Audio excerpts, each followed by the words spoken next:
Questions they got. Nikki Ziggy wrote in. Says, hello, Ziggy? gents.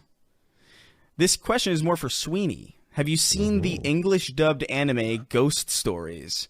The anime flopped in Japan, so when it came to America, the producers didn't give a shit and didn't give the voice actors a script. They were only given a rough idea of the plot of each episode and told to do whatever the fuck they wanted. The dub became so popular because of the absolutely disrespectful and horrendous things the VA said, and it became one of the most popular dubs of all time. Watch it for your own sake.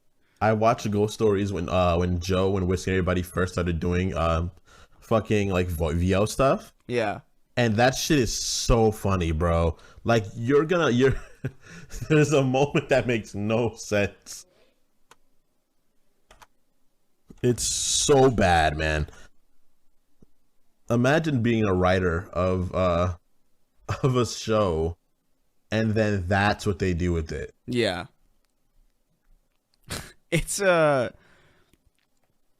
dub.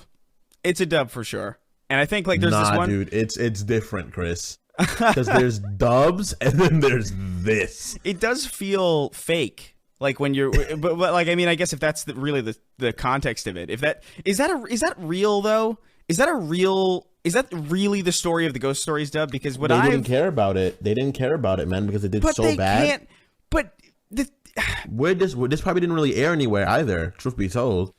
But then why? Who was paying for the dub if it wasn't airing anywhere? They probably weren't getting probably 4 kids, but you know how much did they buy?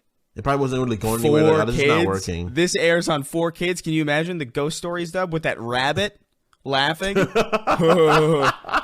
It's such a ridiculous dub that like when I first saw it, I thought it was because it reminds me of like DBZ Abridged and those things. It reminds me of Abridged. It reminds me of an Abridged series. And that's what I always thought it was. I always thought it was just a bunch of people who just found this stupid anime and just decided to like make a joke out of it.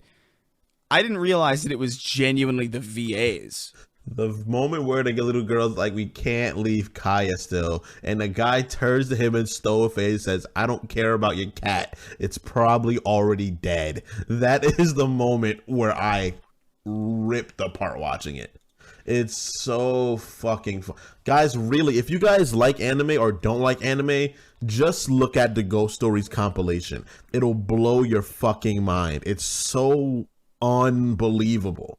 It is it's an experience watching this because I remember the first time I saw it and I really could not believe what I was seeing.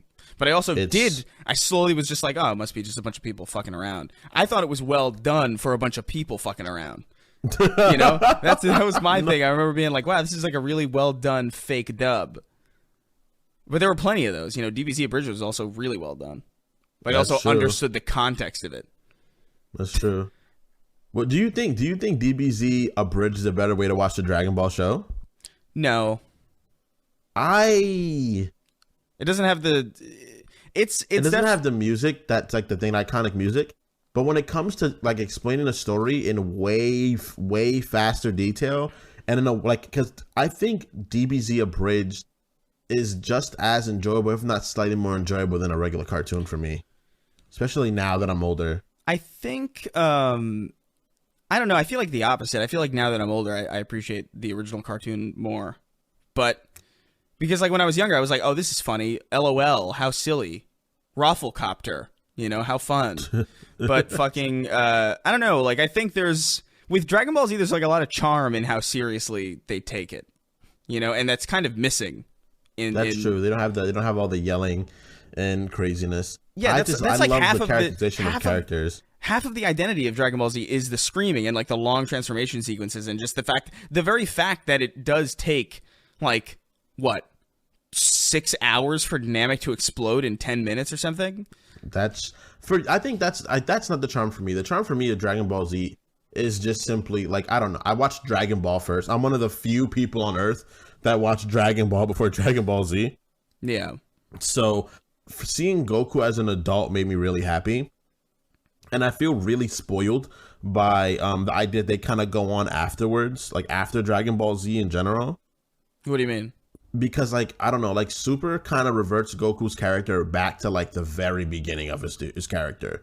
Like, where he's just, like, buffoonish and doesn't know what he's doing. He feels dumber than Kid Goku did. Yeah. Even though Kid Goku lived in a forest, you know, he lived in a forest, and he fucking got food from a tree, and he had a monkey tail, you know. And then they go to Dragon Ball Z, and it's like, all right, he seems more mature, and his character has gotten more stoic and less like animated.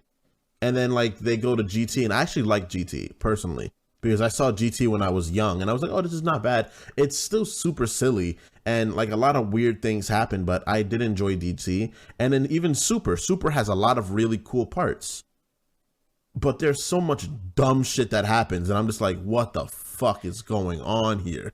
I fucking hated GT. GT felt like a Sonic OC show.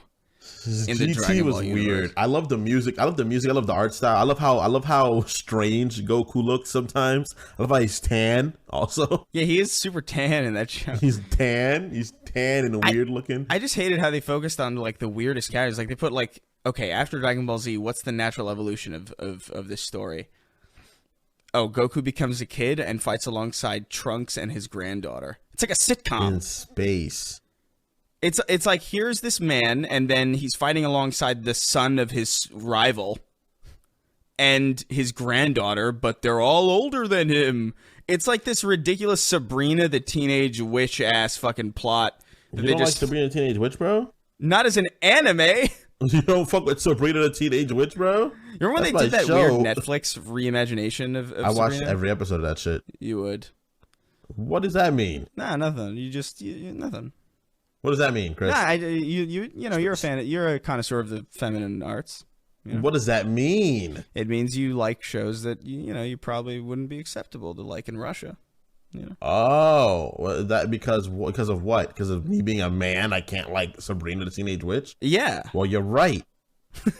You're right. I shouldn't like that. No, I mean I watched the original one with the talking cat. Salem? Yeah. And then he doesn't talk in the new one, so I was like, all right. Well. Yeah, he does. That made me really sad. It's very bizarre because it would have been totally believable. You know, like it's a cat that talks. Like, okay, it's magic, bro. What the hell? Like, let him speak. That's the thought process that I'm really confused about, because it was like, oh man, I don't know if this is believable that the cat would talk, but it's like you're in a magic world. Like, why not? I don't know. That was just a weird. Wasn't there like a moment where Salem like shows his true form and he looks like a fucking golem? Yeah, he's like a feminist. He's like a little goblin. Looks like a Wendigo. He's a very creepy looking guy. A little goblin. A goblin. Goble. But yeah. All right. What else you got? You should all watch Ghost Stories if you haven't seen it. Yeah, seriously, watch it. I still have this fucking Aloy thing. Lazy sack of human garbage.